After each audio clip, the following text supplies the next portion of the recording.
joining us. She's been with Tegan on the show before. Daniella Ponticelli is with us, getting ready for a busy couple weeks here, Daniella. Absolutely. It's going to go by so fast. As you know, with the Olympics, you have a very finite amount of time, but the women's hockey tournament starts tomorrow, a day before the opening ceremony. So we're ready to go. I asked Tegan this, and I was like, can we mention, you're calling the games from here. You're not actually going over there, which is fantastic. And I think that even speaks to more of the skill level to be able to do that. First question's the obvious one. What are you hearing about the rink and the ice and everything that comes with that? This has been the question, right? So actually the last time I was on, which was a couple months ago, Tegan and I were talking, I don't even know if the walls were fully finished. By all accounts, from what we're hearing, of course, at the beginning of this week, the building will not be complete. However, everything is going as scheduled, including the first game that will be played, ice hockey game that will be played there tomorrow, which is Italy versus France on the women's side. Obviously, the host nation wants to be in the bigger venue of the two, but a bulk of the women's games are being played at the Row Arena, which is also in Milan, but it's smaller. So think about the size you were just talking about, like Merlis Belcher, around that sort of size capacity for the smaller arena, which for the women's sake, I would say is actually good because everything is complete there. That has been built. That's good to go. By all accounts, everything is good to go. The last I read on Monday, toilets were still covered in plastic and there was a lot of building material kind of everywhere, which is just it's not fun, right? So I am aware, though, that the NHL was pleased with the test event that they had in January in terms of the ice. And that's kind of the most important thing. Let's keep the lights on. I heard the lights went out during curling today, different venue. But let's keep the lights on and let's make sure that the ice is safe and everyone is safe. That's the biggest thing. I think they got the bags over the urinal garbage thing. I think they got that moved from the Cooperator Center because of the bathrooms. The bathrooms there this weekend. Anyone that was in there this weekend, you know what I'm talking about. Sorry, boy. Oh, it wouldn't be the Olympics without some sort of facility controversy. But the games are happening. We all knew that was going to be the case. And you mentioned tomorrow the women's hockey will start. And Team Canada facing Finland. I happen to notice that there's a little bit of an issue with the Finnish roster, maybe some illness. Oh, sorry, you caught me off guard there, Tegan. Sorry. I wasn't aware of 4 players are reportedly out due to illness, so I'm curious to see how maybe Canada will capitalize on that with a full, healthy roster and what that matchup looks like from your point of view. I mean, to me, this is still Canada's game to have a good showing against Finland. Finland's strength is in its goaltending. They do have a scoring ability, but if Canada can just get going and start to play their game, they will have the upper hand when it comes down to it. It would be good to know the players affected, because if they are PWHL players, that will definitely impact this Finnish team, a team that has a number of pro players playing against the likes of our goaltenders, Anne-Renee Desbiens, Emmerich Maschmeyer, whomever they're going to put in net for tomorrow's first game of the Olympics. It is not going to be an easy test. Finland and Czechia are their biggest threats by far. Switzerland rounds out Group 8 along with the US and Canada. But when you look at the top 4 contenders on the world stage, I've worked the last 3 women's world championships, it's those 4. It was back-to-back Czechia bronze in 22, 23, then 24 and 25 were Finland. So those teams are the ones that are kind of cracking that potential to get up there. Of course, Finland famously actually did make it to a final on the world stage. They lost to the United States in overtime. So they are a team that can be a difference maker. And they're the team right now, if you're just going purely based on medals in the last 2 years, that have shown the bigger threat. I would say Czechia in some ways might be more poised to give Canada a tougher time because they have plenty of goal scorers and their goaltending is also clutch. Klara Peslarova was in the PWHL and has wins under her belt in the pro level, along with a number of their star players, including first overall pick Kristina Keltonkova. So I know I'm veering off a little bit. Finland tomorrow, that's the biggest test. I do think, obviously, if they are short players, it's a huge advantage to Canada. You can't take that away, right? Especially because these rosters are already smaller than what some of these teams are used to when they play international competition. I love it. And I know from having a daughter that plays, and it gets rowdy. There's no body contact, but it's like they're trading paint, I call it. Like there is when it comes to the Olympics and the female game, we've seen the Canada-US battles over the years. It's fantastic. What are you expecting as far as the game getting called differently than what we would see in the PWHL? Really great point. I'm glad you brought it up, because I actually think this might be a difficulty for a team like Czechia. They are so used to playing physical. It's one of their biggest strengths. And we saw it the last few World Championships. We saw it sort of get let go when it came to Canada, USA. There was way more physical play. Hits happening, not being called on the international stage, which is normally absolutely would be called. So that's going to be one to watch. And of course, not getting into penalty trouble. Canada, if they're not able to match what's happening in the calls, could end up in trouble and have a Finnish team capitalize on power plays. They are very strong on special teams. So that is something to watch, because they're not allowed the same sort of just straight up hits as in the PWHL, although in the PWHL, open ice hits are not a thing. You have to be playing the puck, and it needs to be a directional hit. So there's none of this colliding and, into this opposite force directional hits. That's what gets players tossed from the game. We've seen a number of major penalties this season, epic hits. Those just aren't allowed right now. But the players, you can tell they're all itching for it, and then they're still figuring out where that line is sometimes, because some of them are very closely. You're like, that could be legal. But when it comes to the Olympics, it's a no-go. I am curious, though, if some of the officials, as you had mentioned, officials who are in the PWHL working those games, how they are going to navigate some of the calls. They have to go by Olympic rules. But will Canada and the United States be given a little bit extra leeway? Yeah. We will see. Well, I'm glad that you brought up Canada-US, because that's obviously one that a lot of hockey fans will be watching closely. Last time they had the Canada-US rivalry series, the US swept Canada. So what type of benefit is that to Team Canada in terms of the fact that they've seen a lot of these players and played against them recently? The only correction I'll make, they embarrassed Canada. Let's call it for what it was. It was the most goals they had ever put up against Canada. But I think it's important to note that they were coming in with a team that had this young burst of offense. They're a team that thrives when it comes to being able to use their speed. I think if you're going to look at it and what could be pros, yes, Canada has now seen what the United States can bring, because I fully believe the USA brought it all, especially in those last two rivalry games where they just poured it on. They hit double-digit goals. That's unheard of in that sort of matchup. So I'm very curious to see, number one, how the goaltending is going to respond, because Anne-Renee Desbiens, our number one starter for Canada, was in net to start the game that went way off the rails. So it's important to note, okay, so even our number one had some struggles there. How is she going to respond? In the PWHL, she's the best goaltender right now. She hasn't even allowed more than 2 goals the entire season. She's incredible. But she's also helped by a tremendous defense. Montreal Victoire have the best defense in the league. They block shots. Some of those players are now in the mix. Katie Tabin I'm going to bring up, because a lot of people might not know that name if they're not used to watching the PWHL. She's one of the newer defenders being brought on to the Canadian team. And I say defenders because in the PWHL, that's the language we use. Just a heads up. I know that they're defensemen elsewhere, but Katie Tabin, I like her game a lot. She might be subtle. She might not get you a goal, but she's blocking everything. She is doing everything that you need to do as a strong defender, and I think that's important, because you're going to have the likes of Sophie Jakes, Claire Thompson, who are going to want to give you offense from the blue line. So you need that balance, and I think in that sense, Canada has made some adjustments in response to the rivalry series. Here's a question kind of from the YouTube chat here. Colt messaged in. Hillary Knight, I think I get what he's trying to say here. The U.S. hockey GOAT, greatest woman of all time for USA. I don't know how old Colt is, but I am familiar with Cami Granato. I am familiar with Emily Kaplan.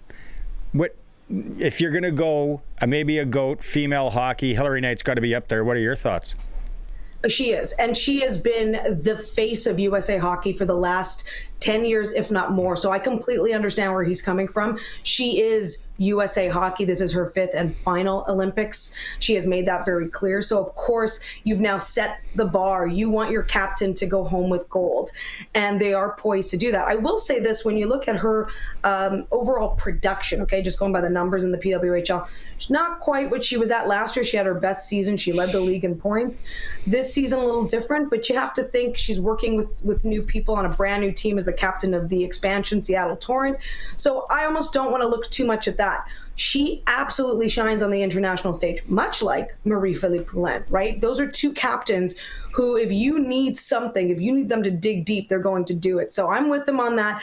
I think she's the GOAT of this generation for sure. And it's going to be hard to top because the spotlight has been here for Hilary Knight in a way that even for Granado just wasn't there. So I know her too. And to me, I'm like, wow, that name just holds so much water.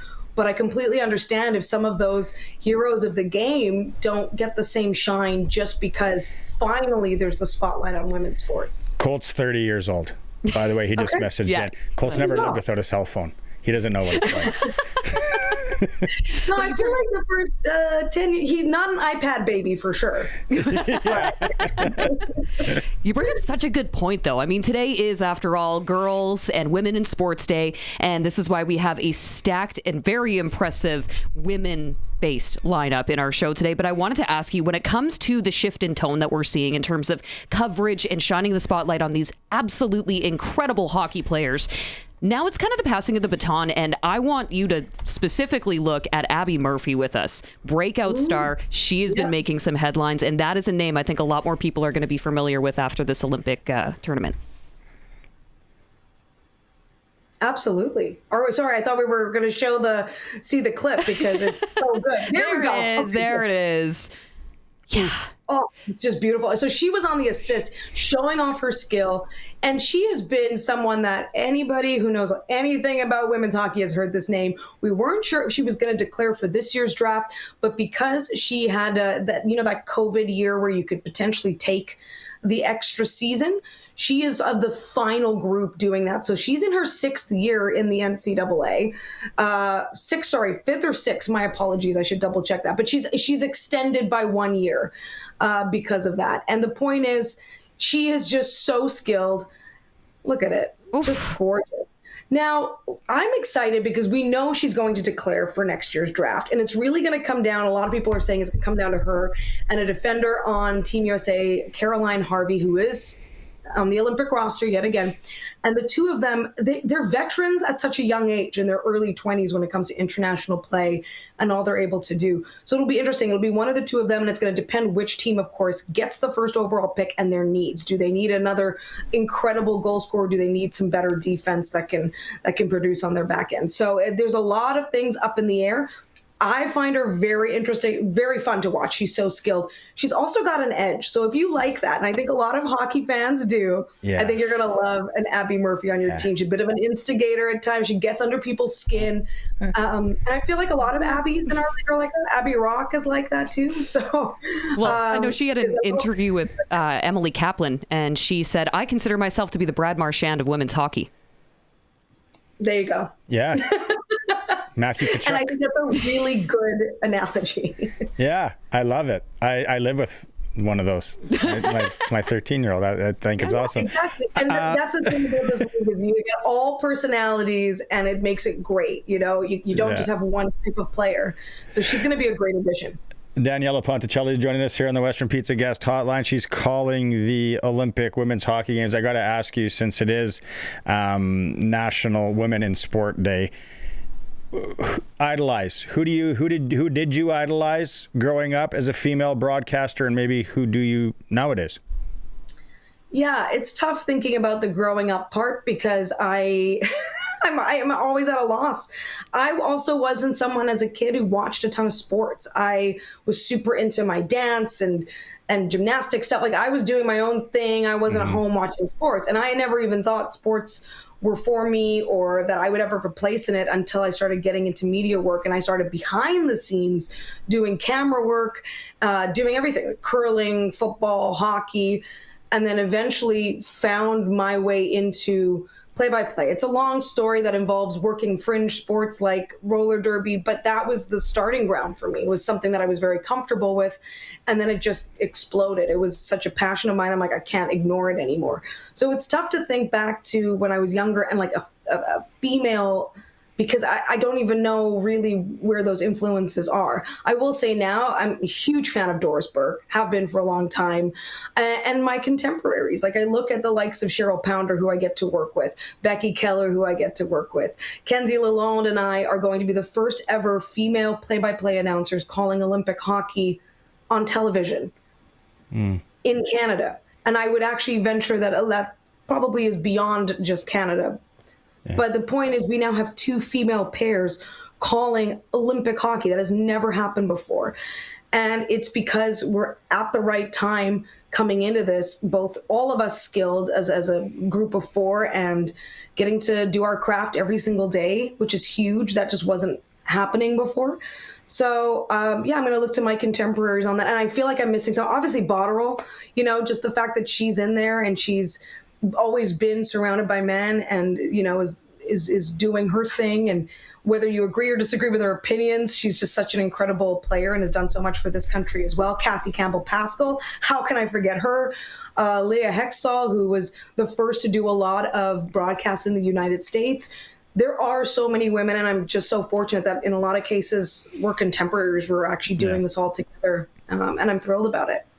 There's a comment here on the YouTube chat. Blake says, when I think of PWHL broadcasting, I think of Daniella Ponticelli. So I think that's also something that, as women's sport continues to grow and evolve, what message do you share with people who are maybe thinking about getting into sports, whether it's, on an organizational level or as a broadcaster? I mean, he's saying Daniella's my broadcasting idol.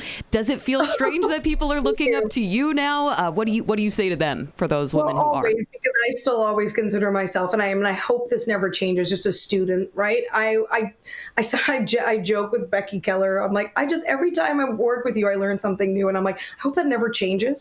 Whether it's just a different way of looking at the game, a different way of breaking it down, something else to be excited about, a way to just elevate the experience, because it's not about me. It's never about us. It's about trying to make this accessible and as exciting for the viewer. And Olympic hockey, by the way, just as an aside, is that. It's really a lot of storytelling because, for example, Sweden, Germany, how many players are you familiar with on those 2 teams? So it is an introduction as well, and that kind of makes it a different type of call. But overall, I'm always open to talking to people, and I'm so grateful I've had a chance to chat with a number of young women who are pursuing this and trying to find their way in. Of course, the question I get often is like, okay, what school do I go to, or what do I do? And that's a really tough question because it's not just about schooling. You can absolutely pursue education. This is also something that has to be hands-on, and so it's about trying to find local leagues where you could potentially get behind a mic and just get reps in. That is honestly some of the toughest things. That goes for men and women, by the way. Plenty of my male colleagues who are fantastic, and we sort of run ideas by each other, have the same things that they deal with when it comes to just getting access to a sport, a game. I shout out to the University of Regina, University of Saskatchewan, who you were talking about before I came on. That opened the door. I would not be where I am without the U of S. I will say that fully with all my heart, because it was them that said, if you're going to get our men's team broadcast, we need our women covered too. That opened the door. If they hadn't said that, that opportunity wouldn't have existed. I wouldn't have started calling hockey. And by the way, I thought about that the other day, and that was 4 years ago. So Beijing 2022 was my first season of calling hockey, and here we are. So there are paths. I always tell people that there's always a path if this is where you want to go and pursue it. You have to be a student, you have to be relentless, and you have to just keep wanting to get better. And it's not easy because all of your mistakes are very public. You got it, yeah. You got to get the reps. I feel like you know as well on radio, like when you have a dumb moment, you're like, I just said that. Yeah. Yeah. Everybody I do it all the time. It's fine. I really used to care. With a lot of the young kids kind of coming up, it's that, right? It's all reps. Like you said, it's like find somewhere where you can get the reps. You're only going to learn so much in school, and it's just doing that. Okay, thank you so much for doing that. What's the sleeping schedule like for the next 2 weeks for you? It's got to be all over the map. Italy time is not as bad as like Finnish time and whatever that I've also worked on at times, but it's early. It's morning show hours, I feel like, for you guys. If 2:33 a.m. wake ups if you're lucky, and then out the door and going. It's a lot of coffee. That's awesome. No, just a lot of NyQuil. It's only a week. Like, it goes by so fast. So the women's, just a heads up, women's tournament does start well before the men's. So just don't forget about the women. The medal games will not interfere with any men's hockey medal games. That's why they have the structure that they have, which I love. It's important to give both those groups their due and their spotlight. Thanks for doing this today. Have fun. Like you said, it's gonna go by so fast. Take it all in, and I really appreciate you taking time today. Of course. Thanks for having me.